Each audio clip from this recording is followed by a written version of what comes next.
People in my town have wrapped themselves in cocoons. Today, they started opening. It all started with a lonely, old man at the edge of town named Patrick Haynes.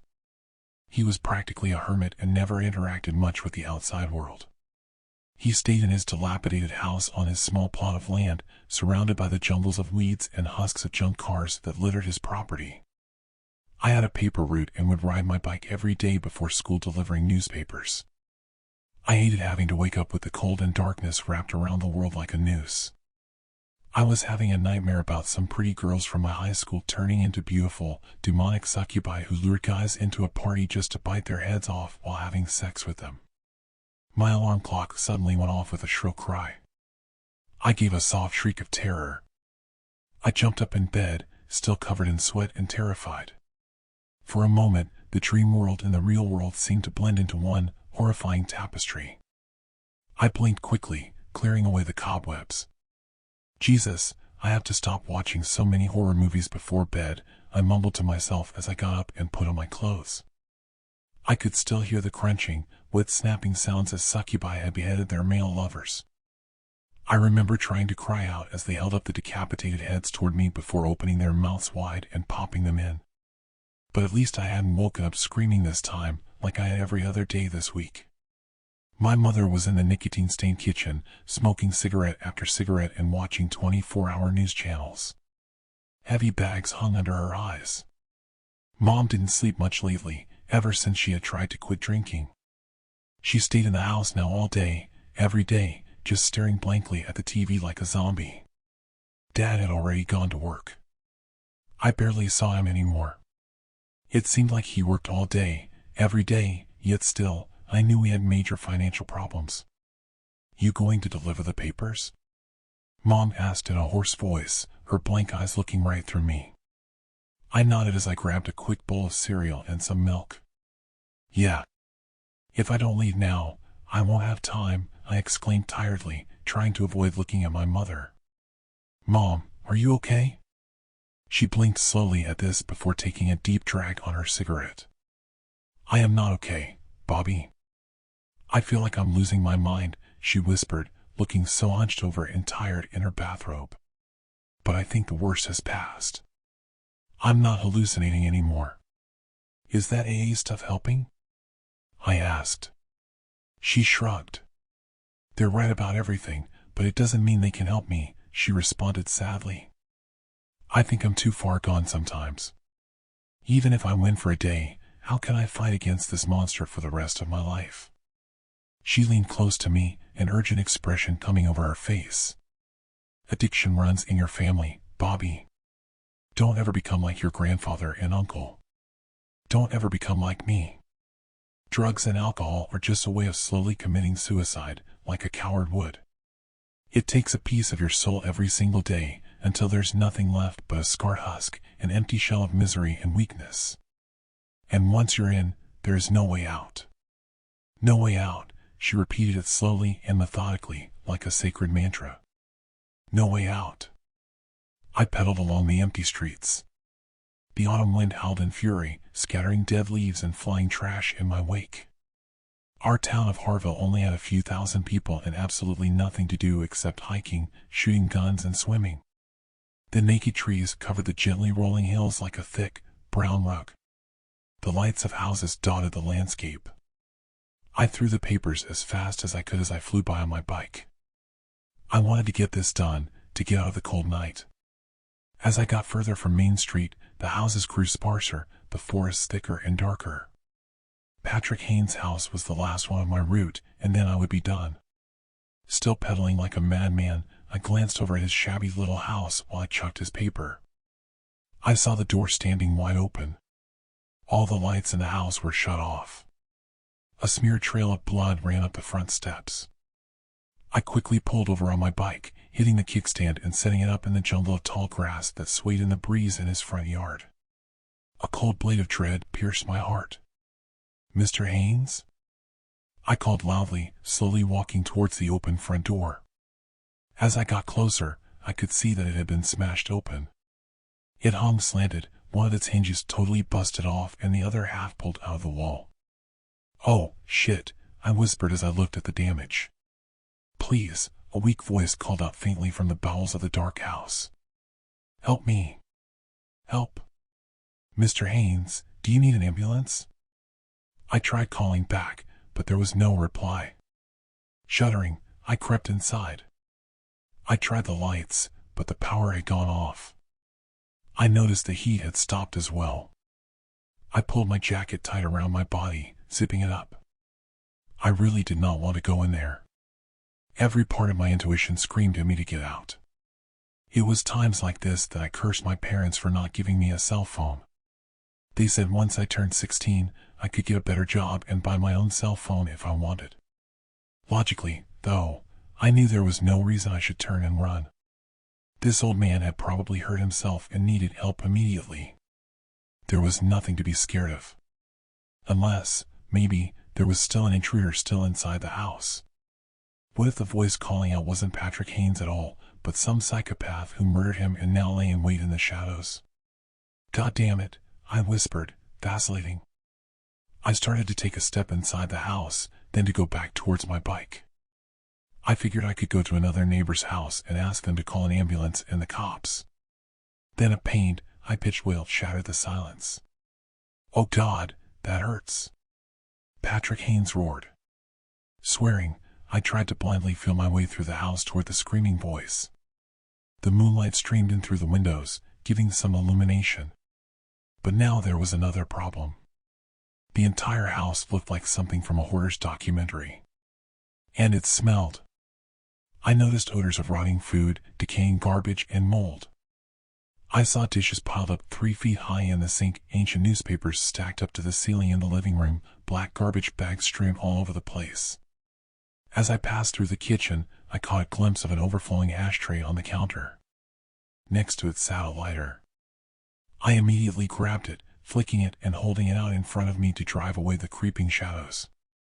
The place looked even worse than I had imagined with the extra light. Cockroaches skittered away through cracks and under doors. The sinister glint of tiny rat and mouse eyes glittered back at me from every corner of the room. And the pained gurgling of Patrick Haynes had now, finally, stopped. I kept making my way back towards where I thought the crying had come from. I found a closed bedroom door.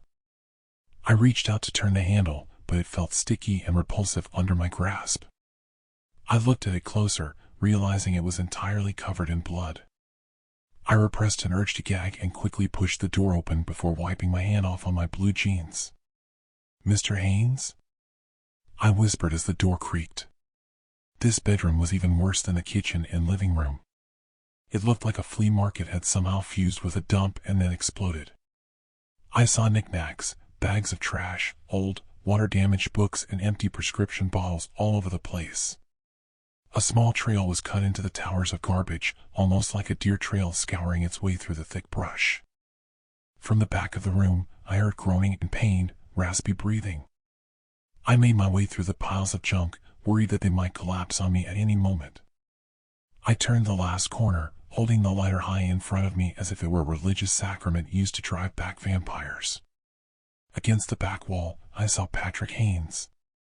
He had wrapped himself in a giant, brown cocoon.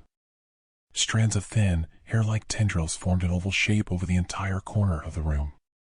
They seemed to grow into the walls themselves. I could see cracks like spiderwebs in the sheetrock where the tendrils penetrated it. Patrick Haynes lay half out of the cocoon. He had ripped through some of the brown filaments and now stood, bent over and naked. His legs stayed inside the cocoon while the top half of his body poked out, as if he were some giant, ugly infant trying to make its way out of some alien birth canal. What happened to you? I cried. He raised his face, and I quickly backpedaled, slamming hard into a tower of books and newspapers. I recognized some of the features of Patrick Haynes, yet at the same time, this wasn't him at all. This thing seemed inhuman, even alien. His mouth jutted out 6 or 7 inches, narrow and fanged like a crocodile's. His eyes were the same pale, watery blue eyes of Patrick Haynes, but his nose had rotted away. In its place stood a blackened crater of necrotic tissue. All the hair on his body appeared to have fallen off. His clothes hung in tatters all around him. His skin had turned into something insectal. It glittered in the dim light of the flame, chitinous and black like the skin of some enormous beetle. Coming off both sides of his body, I saw lots of tapering, pointed appendages, each a few feet long and as thin as a pencil. They reminded me of the many sharp legs of a house centipede. "It hurts," Patrick Haynes groaned as more flakes of pale, white skin fell off his scalp and face. "Oh God, what's happening to me? I feel strange. Hungry." His crocodilian mouth snapped together with a sound like a pistol shot. The corners of that strange mouth turned up into a grin. "Oh, so hungry," he started to pull himself the rest of the way out of the cocoon. It ripped open with a sound like haystacks being trampled.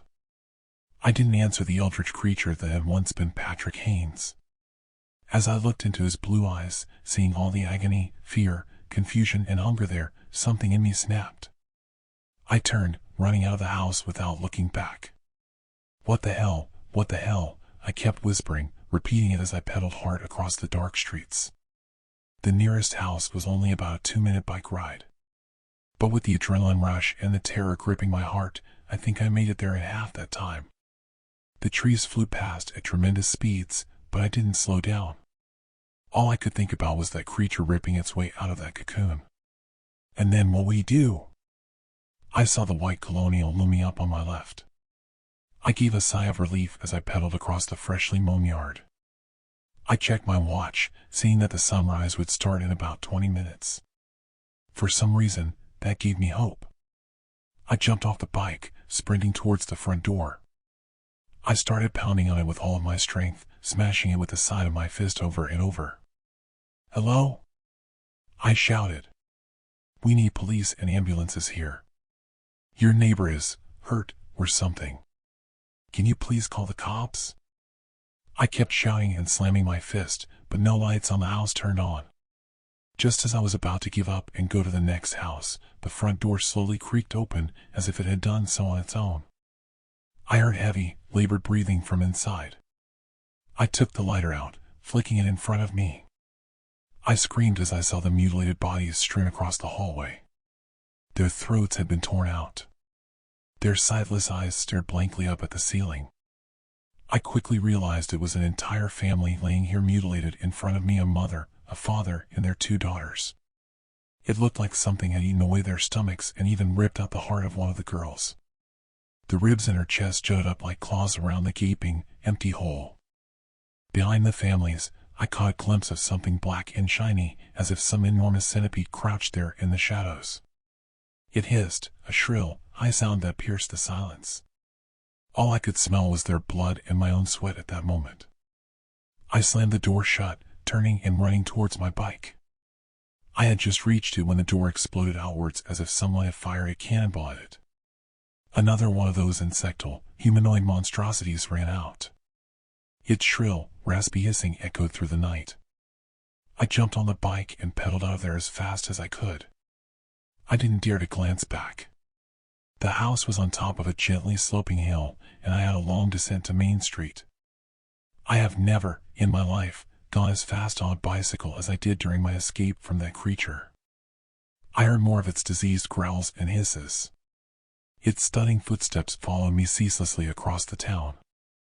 A few times, it sounded so close that it might have been able to reach out and brush its fingers across my back. My house appeared up ahead on the right. I saw my dad's truck in the driveway. He stood outside on the border of the sidewalk with a 12-gauge shotgun. When he saw me, he gave a grim smile. "Dad! Help!" I cried as I pedaled frantically toward him. He saw the monstrous, transformed shape sprinting after me and raised the shotgun. I ducked down on the bike as he fired, trying to make myself as small a target as possible. The boom echoed through the night like thunder. A slug whizzed past my body. I heard the creature give a tortured gasp. Its body fell to the concrete with a heavy thud. I stopped my bike, still shaking. My heart felt like it might explode in my chest. I looked back at the creature that had chased me, seeing the same crocodilian snout, the same chitinous shell, the same centipede-like appendages. Dad ran over to me, hugging me. He pulled me off my bike.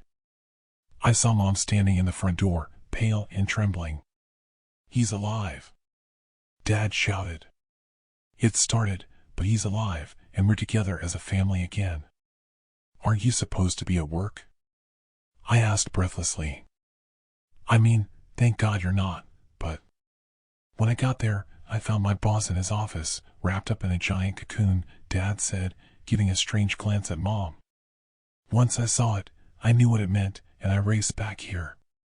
When I realized you weren't here, I thought. We thought you were dead. Eden. Mom cried, tears flowing down her face. But come inside, come inside. It's not safe here anymore. Not until it's all over. It's something in the water of Harville, something in the air. Every 100 years, this starts happening, Dad said. Mom gave a cry of relief. Oh God, it's finally time, she wailed, her hair sticking up, her face a mask of insanity. We can go to sleep and wake up without this burden of our humanity. No more pain, no more thoughts.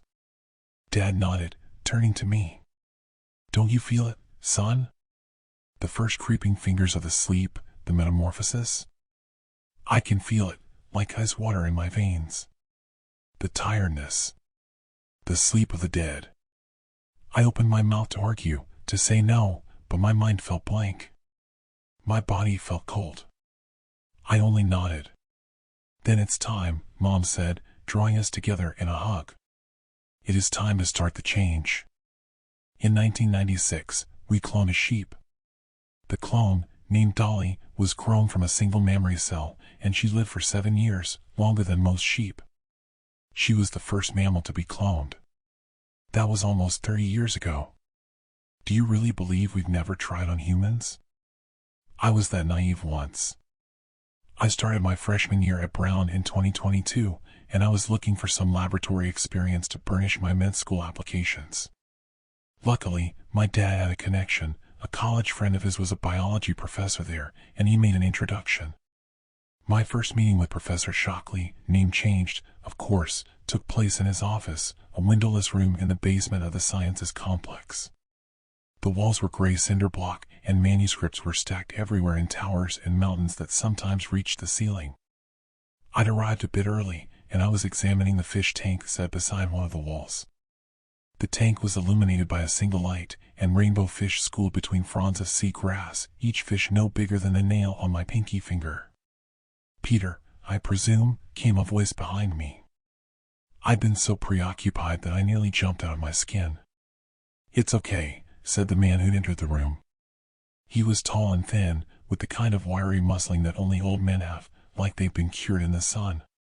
He had lined cheeks and a mane of snowy hair, and he wore a crisp white lab coat. They're beautiful, aren't they? He asked, folding his arms behind his back and leaning in beside me to observe the fish tank. They are, I replied. They're neon tetras, right? Good eye. Your dad didn't tell me you were an aquarist. I had a few tetras of my own when I was a kid. Ah, but these aren't just any tetras. Can you tell me what's special about these specimens? I leaned in closer. The fish were beautiful, but they didn't look any different than the ones I'd owned. I shook my head. I'm really sorry, but I can't tell the difference. He smiled broadly. There was something in his smile that seemed a bit off, how white his lips went, the way they curled over his teeth.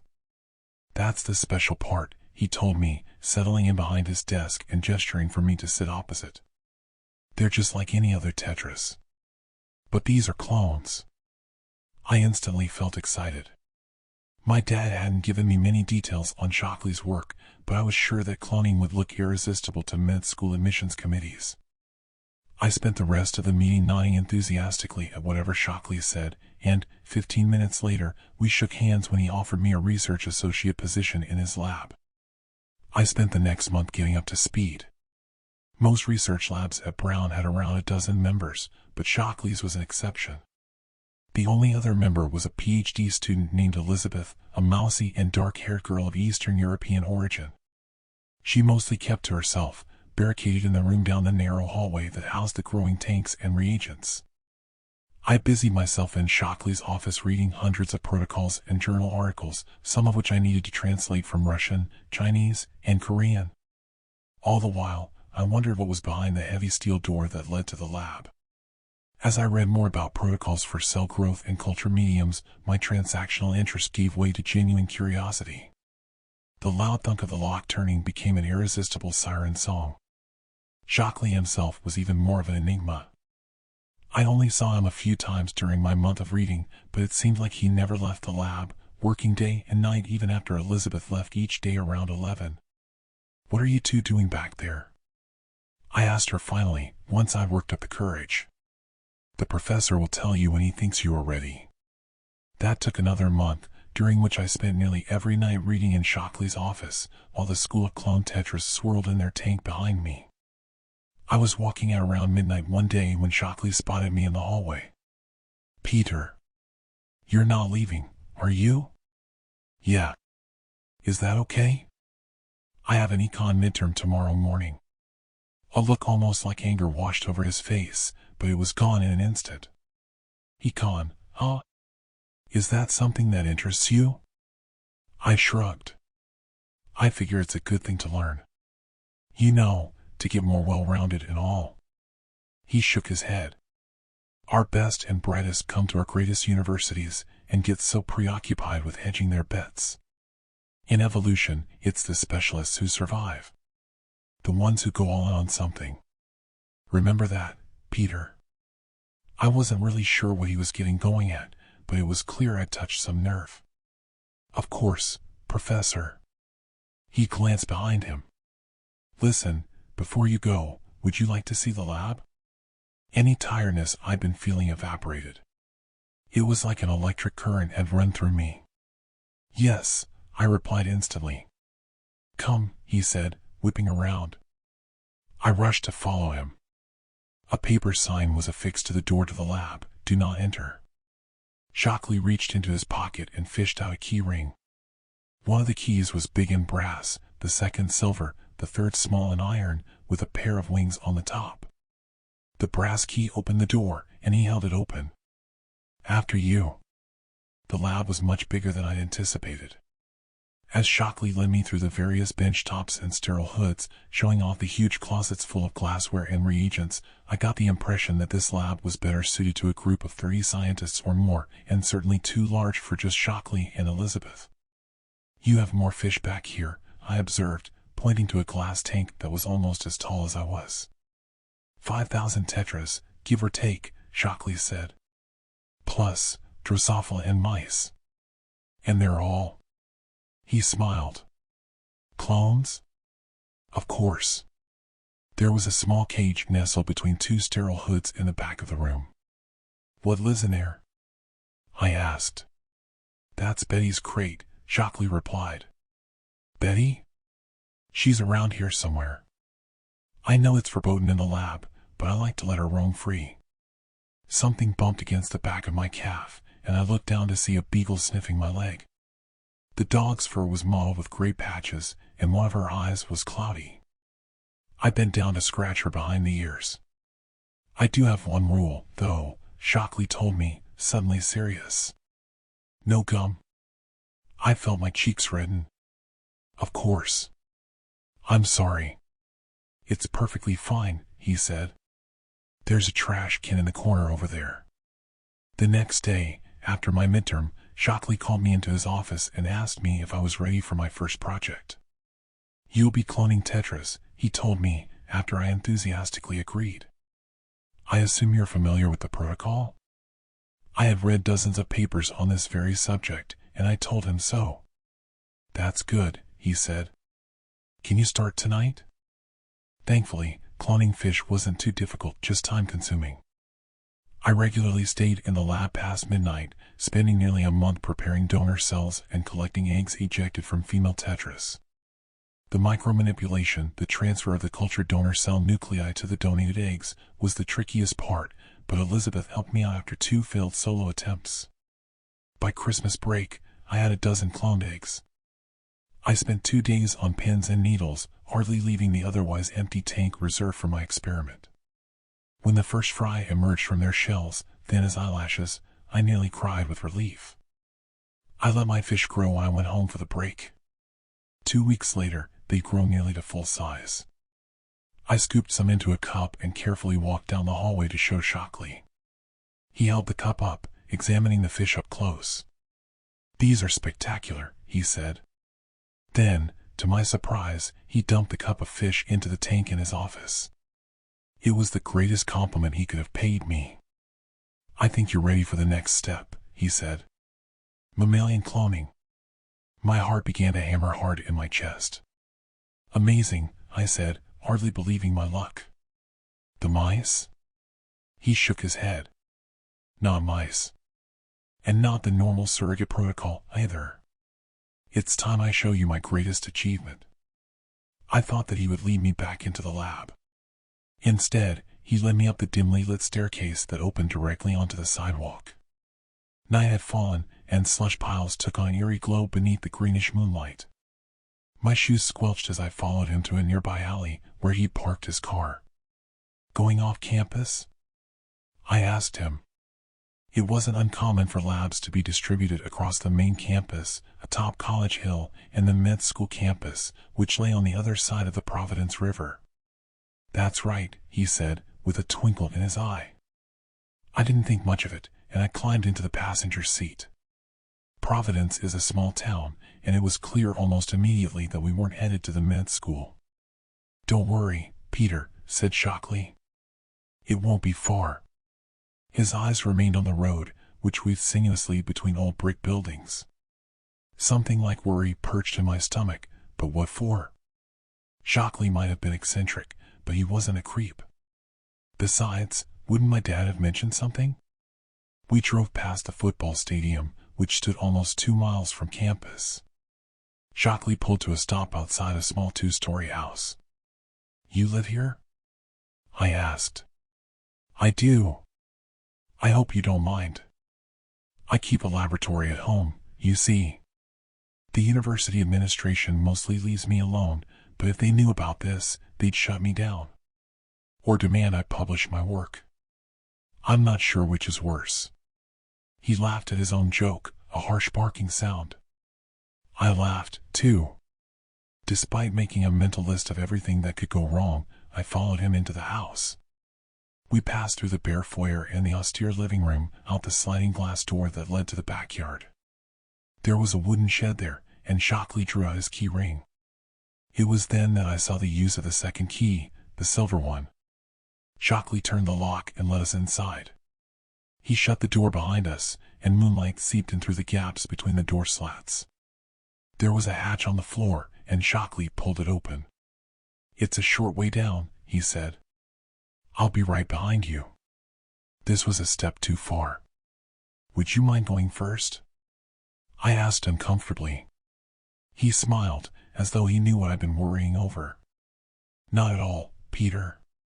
He stepped into the hatch and disappeared into the darkness.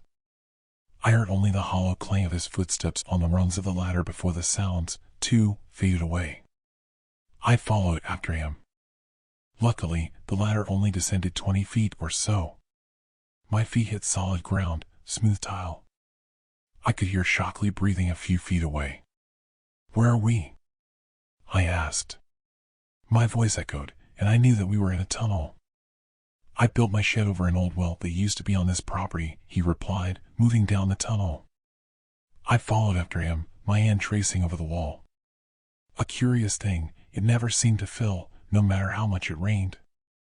One day, after a few too many whiskeys, I rappelled down to find a secret door at its base. That led to a tunnel, the same one in which we find ourselves now. "Who built it?" I asked. "The abolitionists who built this house, I suppose. This place probably lay along the Underground Railroad. They didn't call it Providence Plantations for nothing." He had stopped. There was a low, bassy noise, like a huge cat awakening with a purr. Blinding white light flooded my eyes, which flashed with pain. Thankfully, it didn't take me long to adjust. I saw that we were in a small room, something that almost reminded me of a dungeon. The walls were old stone that glistened with moisture that seeped down from the low ceiling. There was a faint mildew scent, but it was overpowered by something much stronger, the unmistakable scent of blood.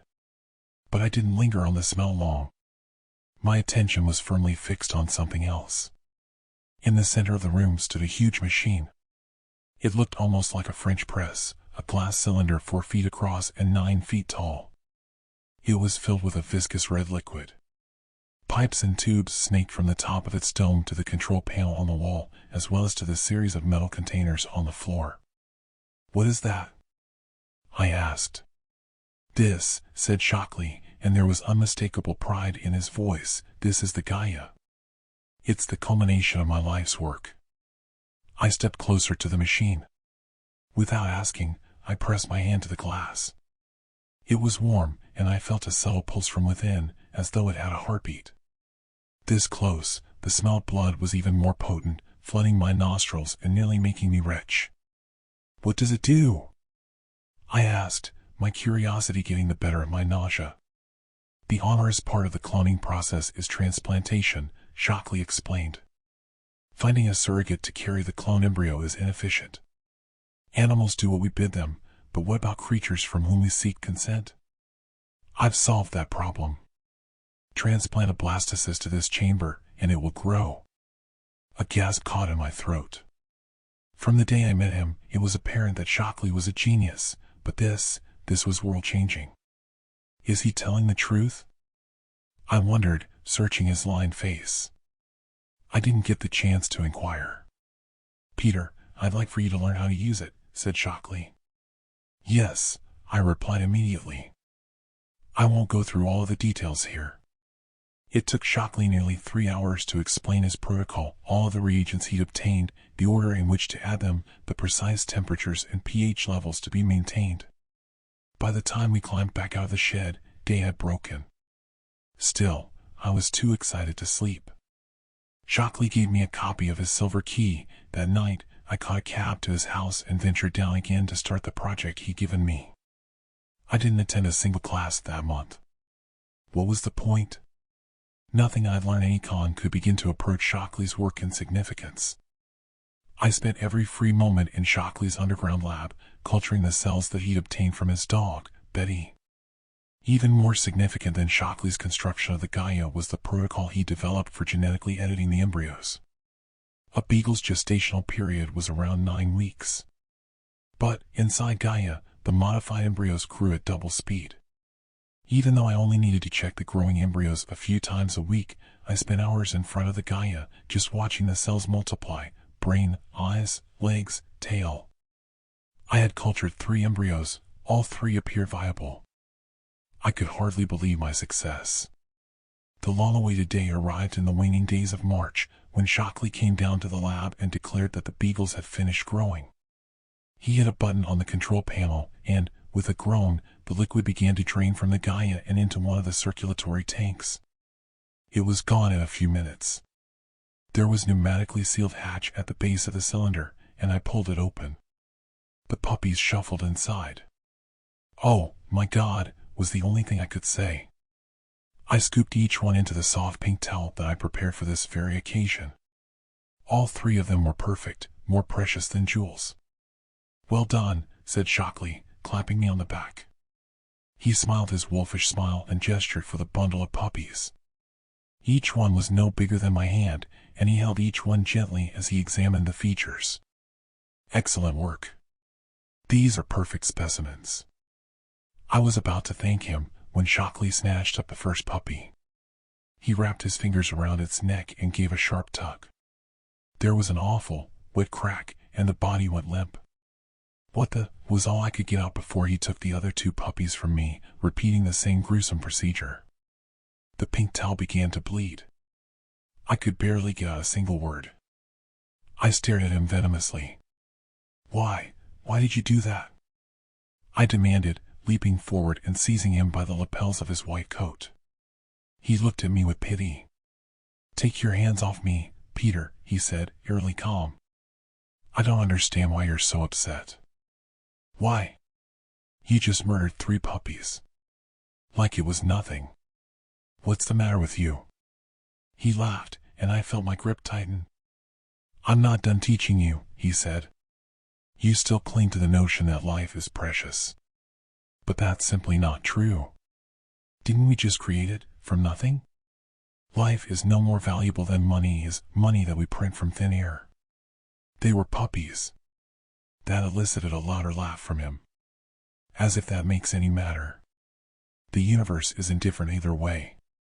There is no God, and if there is, he cares no more for the life of a puppy than he does for an oyster. And we just created life, my boy. So tell me, what does that make us? I had no retort. Shockley coiled his hands around my wrists. His skin was icy cold. Now, Peter, let me go. I don't know what it was about his voice, but there was a sudden menace in it. In an instant, he seemed more gaunt than ever, the skin of his face almost transparent. It was like Shockley was no longer a man, but a skeleton, fleshless, bloodless. I couldn't help my stomach. I doubled over and vomited all over the floor. Shockley straightened his coat. "You'll have to clean that up," he said casually. "Come by the office tomorrow. We'll chat about your next project."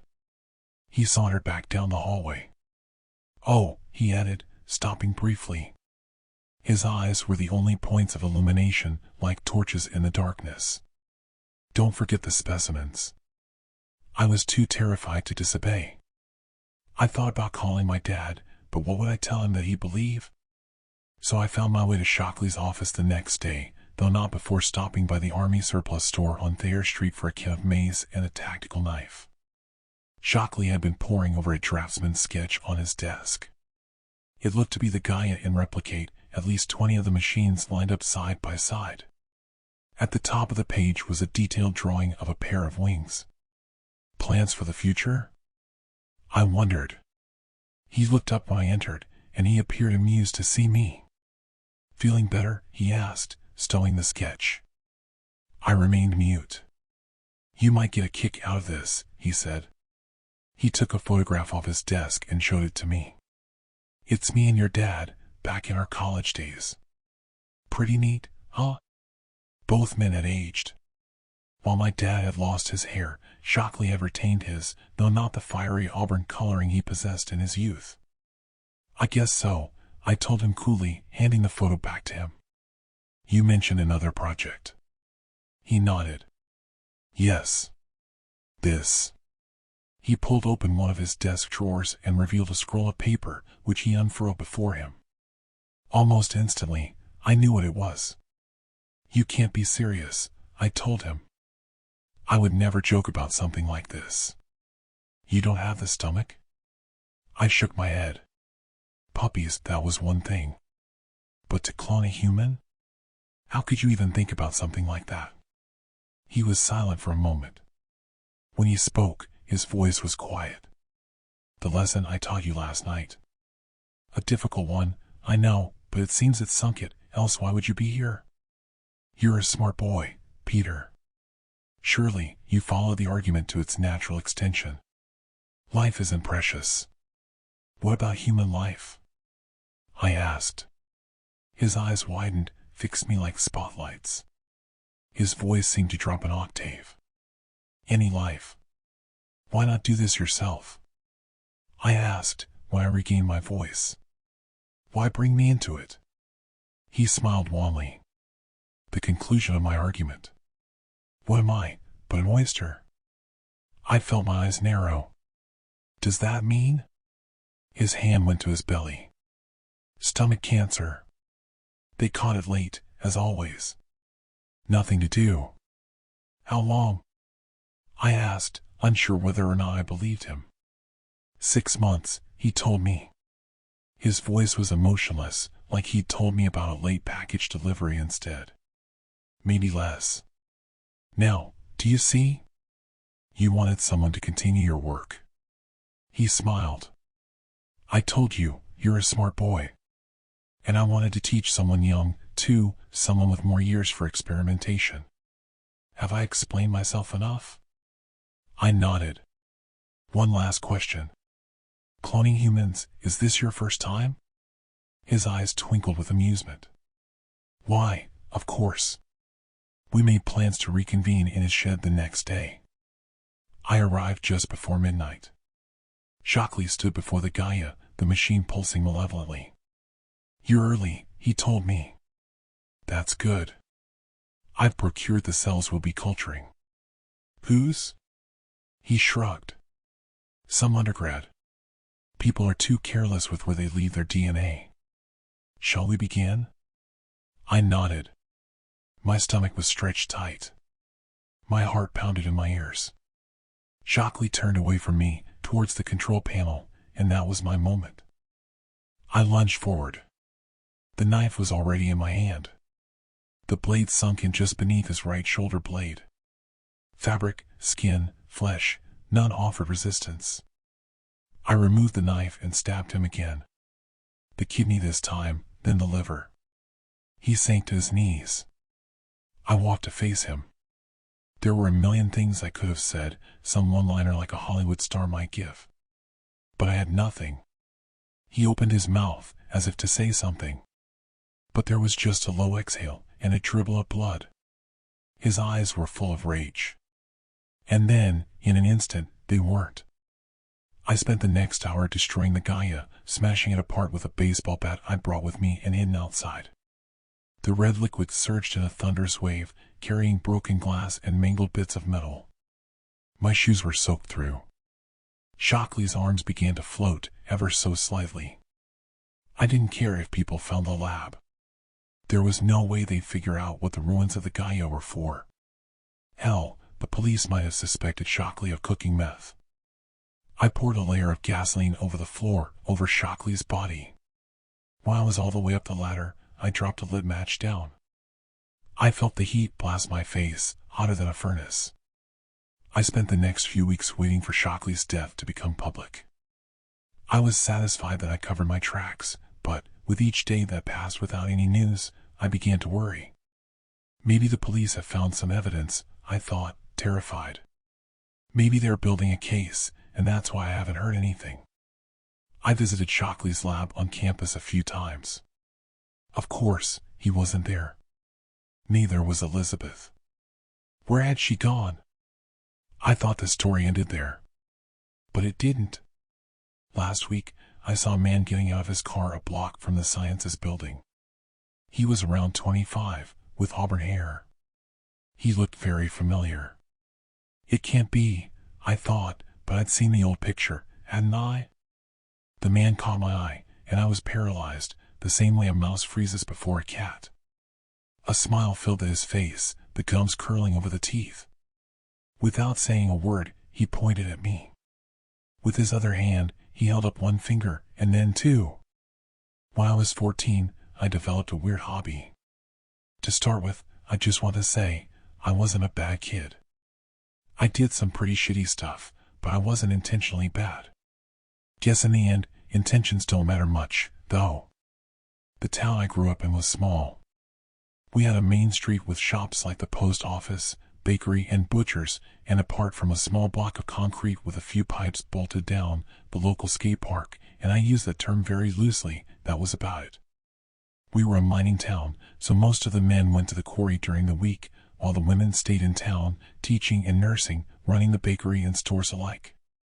Our lives were set in stone, or at least they were meant to be. We would, like the generations before us, grow up and begin the same work our parents and grandparents did, having our own children and the cycle repeating. And maybe it would have, had things been different. According to my parents, or my mother at least, I was a wild child.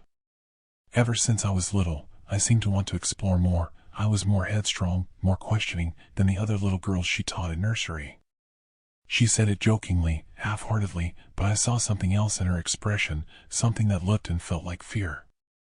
My father never said much, just stared over his glasses, his bushy eyebrows perched between a frown and a grimace whenever I spoke. I learned to avoid him when he was home, only really seeing him at supper time, and while we ate there was little time for words.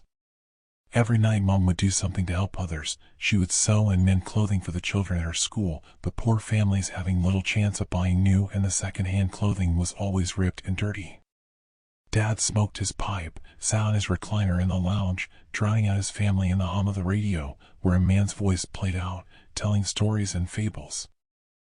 I snuck out, feeling the cool night air against my skin, the goosebumps of danger with doing the wrong thing. I tried to convince my friends to join me, but no one else would. I loved my friends, I did, but they were similar to my parents in the way they didn't want to do anything much. They stayed in reading novels or helping their mamas bake, sorting tools for their dads who did home improvement projects. Most families were the same in this town. I'd always had a suspicion, but once I began sneaking out of my house, I started sneaking into others. It was an accident the very first time, honest. I saw a house, the curtains still open, but there were no lights on inside. I stood outside and stared in. I could sort of make out the lounge suite and see there were framed photos on the walls. For some reason, I just walked towards it, intrigued to be looking in at someone else's life, I guess. I don't know. I tried the front door, which was unlocked. I wasn't surprised. No one, including my family, bothered with locking the doors. We were a small and safe town. Our crime rate was basically non-existent. The door swung open and I closed it gently behind me, my heart pounding as I stood quietly at the threshold, just waiting to hear footsteps or voices at any moment. But nothing happened. I regained composure and stared to snoop around. I wasn't going to steal anything. I had no need. I just simply looked around, wondering about the family, about their lives. After a while of exploring the house, I left, making sure nothing was out of place. I closed the door softly behind me and walked home. They would never know anyone had been inside their house. I had found a new hobby. I was a weird kid, sure. But I never meant to harm anybody. I did it more and more, any empty place I could find. I had some close calls, with cars pulling into the driveway while I was still upstairs in a bedroom, the front door opening before I had time to close the back door I'd escaped through. I was never caught, though. I wish I had been. I wish to God someone had caught me. It's been a reoccurring fantasy for years, the dream I dream over and over, but when I wake up in a cold sweat from tears burning my eyes, bile burning my stomach. But no one caught me in their house, no one stopped me. So I went to the house on Lefroy Street, and what happened there changed my life forever. That night, it was cold. I was about to give up. I'd been out for an hour at least, and not come across one empty house. I felt tired, anxious. There was no reason for it, not one I could pinpoint. I made the choice to head home, get out of the damp, and so I began walking. I was near my street when I saw a familiar car speed off down the road. Mr. Chestermore. He was a teacher at my school, and apparently, so the gossiping girls at school claimed, he had some terrible accident years before, which meant he wasn't fit for work in the mines, so that's why he was one of the rare males who held a job in the city. He taught science and he was pretty nice, always taking the time to listen to us and explain things in a kind way. He walked with a hobble and a special cane, which made the gossip's rumors seem to be more than maybe just Chinese whispers, but no one really knew for sure. The rumors ranged from the accident being shooting himself in the leg while hunting to being stabbed by a group of ninjas. I know. Looking back, that just sounds ridiculous, but you gotta remember, we were just kids back then. I had the idea then to go to his house, to see what he lived like, to see if I could find any information about the accident, maybe find the truth about what happened, and I'd been so popular, everyone would want to be my friend. My 14-year-old brain thought it would be cool to be the one to break the mystery of our teacher, but looking back as an adult, I can't help but feel such sadness at the invasion of privacy I had bestowed on a kind, gentle teacher. His door was unlocked, of course it was. I slid inside, silent and smooth, carefully closing the door behind me and set to work straight away. The house was nondescript, the same style furniture I'd seen in all the other homes, including my own. A cat litter tray sat in the corner of the lounge, but there was no sign of the cat. I wondered if it may be hiding from me, perhaps curled up under the couch, and the more I thought it, the more I felt the sense as though I was really being watched. I'd never felt uneasy in a house before, not even while I was close to getting caught. It was, in a strange way, an excitement, a thrill, and nearly getting caught, and the feeling I felt that night. It was different. It was my senses, urging me to get the hell out of there. But my 14-year-old self didn't listen, and instead I forged on, finding myself in a cupboard under the staircase when I heard a voice above me. I held in a shocked gasp, racking my brain thinking if I had been quiet enough, waiting for the partially closed door behind me to be pulled open and me exposed. But it didn't happen. The voice was muffled at first, and bizarrely it sounded as if whoever it was humming show tunes. The voice rose, getting louder, and I tried hard to make out what they were saying. I wish I hadn't. The man was talking to a softly sobbing child, telling them they must stop crying at once, everything was okay. He began to hum the show tunes again, this time louder and more aggressively. It didn't seem to help, as the child began to wail louder, sobs turning into terrified screams that, after a loud bang, suddenly ceased. It sounded as if someone, had been thrown against the wall. I heard a soft thud a few moments after the bang, as if whatever it was had slid down the wall and onto the hardwood floor below. The silence didn't stay for long. The man began muttering something to himself that I couldn't quite make out, something that sounded like "made me" and "shush." He repeated it over and over, until his show tune's humming began again, and until that too was drowned out by the sound of water running. It seemed to run for a long time, the pipes in the walls next to me groaning, sounding like ghosts moaning. I felt scared. More than scared. I thought about making my escape, but I couldn't hear where the man was, and it didn't feel safe to try and leave when he could literally be waiting outside the door.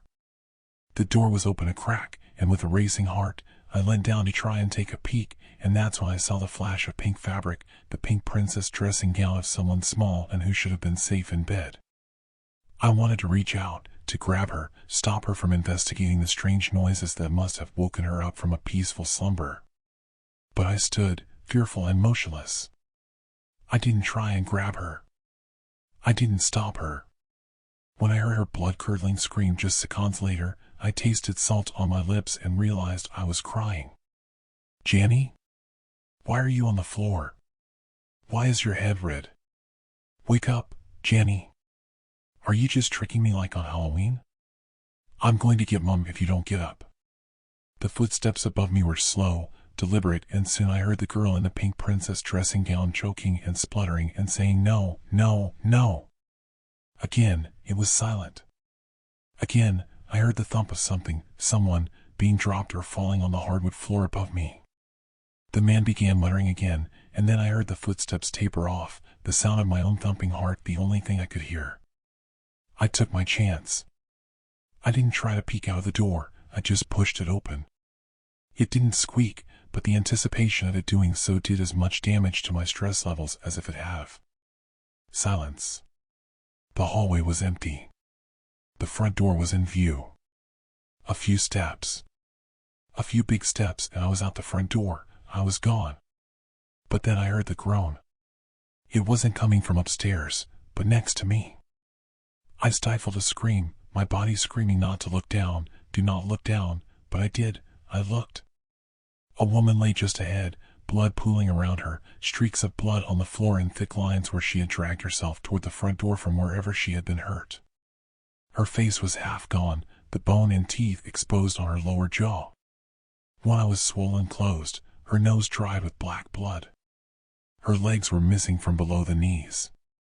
I opened my mouth to speak, to ask if she was okay. Or to scream, I have no fucking idea, I think I was in shock. For a kid who wasn't even allowed to play video games, I hadn't been exposed to a lot. That's what I've told myself all these years anyway. Tried to justify it to myself, for not helping, for being scared. Anyway, when I opened my mouth, nothing came out. I shook my head at her, my mouth wide open yet wordless. I wanted to tell her I was going to get help, but I couldn't form the words. She blinked at me for a moment, the realization sinking in. She was as good as dead, and that's literally what happened. I saw the light go out of her eyes before it really went out. She lay and stared, not seeing. I haven't told people this full story. Only bits and pieces. But everyone says the same. It wasn't my fault. I was just a kid. But they don't know the truth, I can't bring myself to tell anyone. The words get caught in my throat. So I have to write it down, get it out. I had just about reached the front door when I heard the sound that sent shivers down my spine, a cold rock to the bottom of my stomach. I heard a baby wail. But I pretended I didn't. I pretended that it was just in my head, lying to myself to save myself. What a joke. I should have done something. I was at the end of the street when I saw the car of my science teacher drive back down the road toward the house I had just escaped. I wanted to warn him. But of course, I didn't. I ran home and didn't look back. It was all over the paper in the days and weeks after. The first murder-suicide in our town. I heard my parents talking about it when they thought I was in bed, how Mr. Chestermore went crazy and killed his entire family before barbarically killing himself. But it wasn't a murder-suicide. There was a lunatic on the loose who had killed a whole family and framed an innocent man. I tried my best to forget about it, to move on, not blame myself. I became a good kid, and I didn't go into anyone's empty homes anymore. I tried my best to make amends for what I hadn't done. That's why I'm a social worker these days. I moved on from that night when I was 14, or so I thought, until recently when I had a new client. James. He was 12. His parents had been going through a messy divorce and James had taken it upon himself to find a new hobby. He had started breaking into homes and stealing. Recently, he had broken into a home and killed the couple who lived there. It wasn't my first sort of case like this. But it was the first time that one of the kids said something that truly terrified me. James told me it wasn't him, there was another man there, one who muttered to himself and hummed along to show tunes. I haven't slept right since talking with James. I swear if I listen hard enough as I lay awake in bed at night, I can make out that hum of show tunes coming from somewhere in my house. I've checked a dozen times. No one is ever there. But the sound remains. I don't know if I'm going crazy or not. Maybe getting my truths out about what happened that night might help me. I've tried to contact the police, but they tell me the case is closed, long closed. That I need to let things go. I wish it was as simple as that. If there's any updates, I'll be sure to let you know.